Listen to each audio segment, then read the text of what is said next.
ATM card आटके उधाও ৬৪,০০০। অভিনব cyber প্রতারণা দুর্গাপুরে সাইবার প্রতারণার শিকার চার্টার্ড অ্যাকাউন্টেন্ট। এটিএম কার্ড আটকে যাওয়ার সুযোগে অভিনব সাইবার জালিয়াতির শিকার হলেন দুর্গাপুরের এটিএম কার্ড আটকে যাওয়ার সুযোগে অভিনব সাইবার জালিয়াতির শিকার হলেন দুর্গাপুরের বিধাননগরের বাসিন্দা তথা চার্টার্ড অ্যাকাউন্টেন্ট কর্মী অভিজিৎ সরকার। বুধবার মেয়ের এটিএম কার্ড নিয়ে দুর্গাপুরে একটি রাষ্ট্রায়ত্ত ব্যাংকে এটিএমে টাকা তুলতে গেলে হঠাৎই মেশিনটিতে কার্ড আটকে যায়। ঠিক সেই মুহূর্তে বাইরে দাঁড়িয়ে থাকা এক যুবক সাহায্য করার নামে এটিএম মেশিনে সাঁটানো এটিএম মেইনটেনেন্স ম্যানেজারের নম্বরে ফোন করতে বলে। প্রতারকদের নির্দেশ মতো নির্দিষ্ট বোতাম টিপে কার্ড বের করতে ব্যর্থ হয়ে তিনি যখন ফোন নিয়ে বাইরে আসেন তখনই ঘটে বিপর্যয়।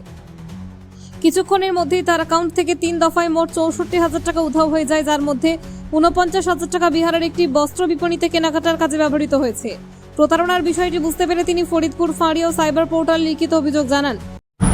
হ্যাঁ, অ্যাকচুয়ালি আমি কালকে রাতে এটিএম থেকে টাকা তুলতে গেছিলাম।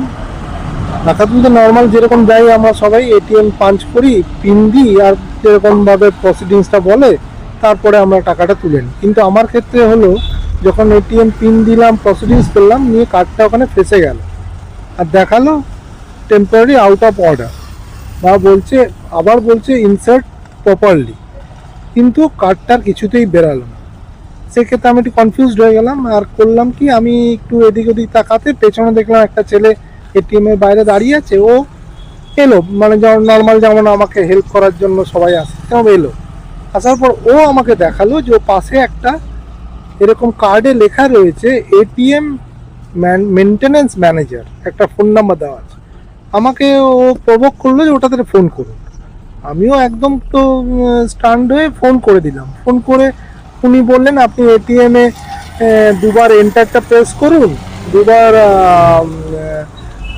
ক্যান্সেলটা প্রেস করুন, তাহলে দেখবেন আপনার এটিএম কার্ডটা বেরিয়ে আসবে। তাই করলাম, তো কার্ড তো বেরালো না। সেই মুহূর্তে জাস্ট আমি পাজলড হয়ে ফোনটা কানে নিয়ে আমি বাইরে চলে গেলাম এটিএম কাউন্টার থেকে। তখন দেখলাম আমার টাকা অলরেডি ডেবিট হতে শুরু করেছে। তো আমি সঙ্গে সঙ্গে আমার এটিএম কাউন্টারে ঢুকলাম, কিন্তু তখন আর ওই ছেলেটা কিন্তু ওখানে নেই। ওই ছেলেটাও নেই, সবথেকে বড় ব্যাপার ওই কার্ডটাও ওখানে নেই। কার্ডটা কি ভিতরে রয়েছে না? কার্ডটা নেই, কার্ডটা কিন্তু নেই, এবং ছেলেটাও নেই। কার্ডটা কি এর আগে দেখা যাচ্ছিল? কার্ডটা এর আগে ওই আমাকে দেখিয়েছিল যে ওখানে একটা কার্ড আছে, ও কার্ডটা নাম্বার রয়েছে, ওই নাম্বারে একবার ফোন করে দেখতে পারেন। আমি করলাম। তারপরে আমার ওই ম্যানেজারের নাম্বারটা নেই। না ম্যানেজারের নাম্বার যে কার্ডে লেখা ছিল ওটা একটা এমনি কার্ডে, নর্মাল কার্ডে বড়, হ্যাঁ বড় করে পোস্টারিং এর মতো, সেটা নেই। মানে সেটা হয়তো ওই ছেলেটাই নিয়ে বাইরে চলে গেছে বা কিছু। তারপর আমি ওখানে আপনার এটিএম কার্ডটা কি মেশিনেই ফেসে ছিল? মেশিনেই ফেসে রয়েছে, এবং মেশিনে ফেসে নেই সেটা এখনো পর্যন্ত ফেসে আছে। মানে আমি ব্যাংকে গেছিলাম, ব্যাংকের কোনো রকম কোনো ইয়ে নেই যে ওই মেশিনে একটা কার্ড ফেসে আছে, মেশিনটা বন্ধ হয়ে আছে, সেরকম কোনো ব্যাপার নেই। Bureau report, Durgapur news digital.